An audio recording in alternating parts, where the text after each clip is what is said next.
All right, so we're going to look at 3 more exercises for posterior chain development.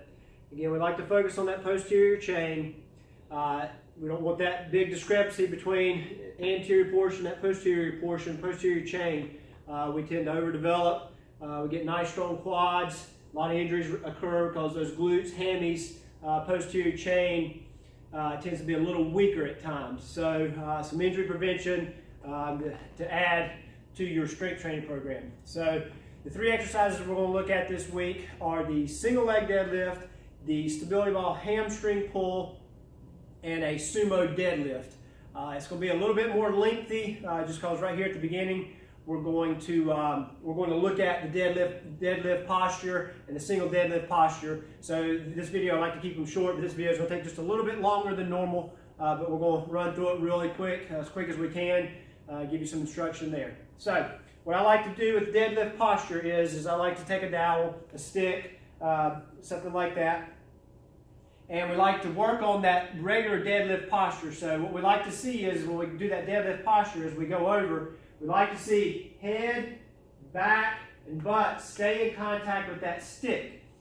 We like to also have that ASIS, your pelvis here, that bone that you can feel. You like for it to touch the top of that thigh if we can. That helps get that back and those hamstrings and glutes loaded in the correct posture, so protecting that back. So looking at with the dowel, just a regular deadlift posture as we go over, we like to be here in this manner. So it doesn't necessarily you don't necessarily have to be parallel to the floor. We would like to get you over to where head, back, and butt stay in contact with that stick. We're now really loading those hamstrings and the glutes in that posture. I can feel that ASIS on the front of the thigh, as we talked about. So that's the flexion at the trunk that we like to see. We're hinging at the hips, flexing here at the trunk. Okay. So what we don't want to see, so bad posture is as we go over, that back rounds. If we've got a device, an implemented modality out here in front of us, we're going to really load that low back. When people complain of back pain, that's because we're not in the correct posture. We got to get that ASIS on the hip. Got to get that back, not necessarily flat. That's the wrong term. We just got to get that pelvis in the right position so that we load everything like we're supposed to. Not flat back, but pelvis in the correct position. So that's the regular standard deadlift. So what I like to see, same posture as we go over for the single leg deadlift. So single leg deadlift is here. Everything stays in contact. We'll start over so I can concentrate. There and up. So everything's in contact. There and up. Good posture is what we just saw. Bad posture would be as we go over, we're losing that contact. That butt, that pelvis is starting to cave under us. We got to get it back. Got to load the hammy and the glute. So that's good posture, bad posture.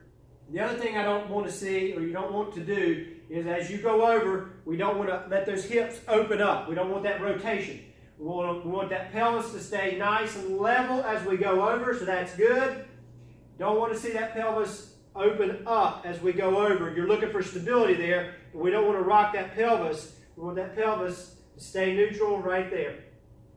So that's our single leg posture. So that's the single leg deadlift. If you want to add an implement or modality, you can go kettlebell, dumbbell, same, everything applies. So we're just over and back. So as we do that, dumbbell, kettlebell, whatever you use, goes right down the thigh, right down the shin, and you're in neutral. Show what that looks like. Make sure we got that nice static line right there and up. So again, it's not a flat back exercise. It's a nice strong pelvis and neutral exercise as you hinge. Kettlebell, same way. Nothing different there. Hinging right there. So that's that single leg deadlift.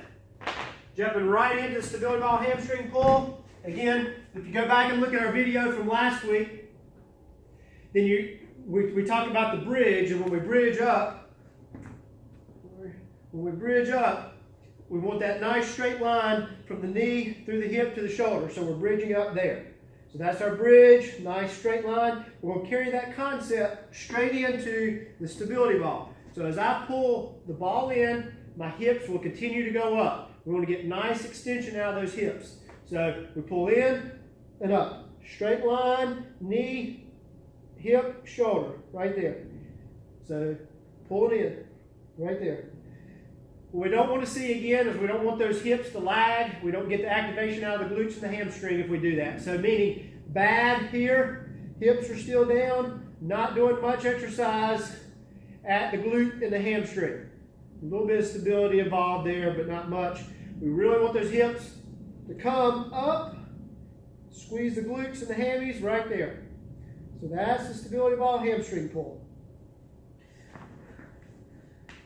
Third exercise is that sumo deadlift. So anything we sumo deadlift, and we've got many different modalities, implements here we can use. You can use a barbell or any of these guys that we've got out. So with that sumo deadlift, my heels are going to be at least as wide the shoulder, if not wider.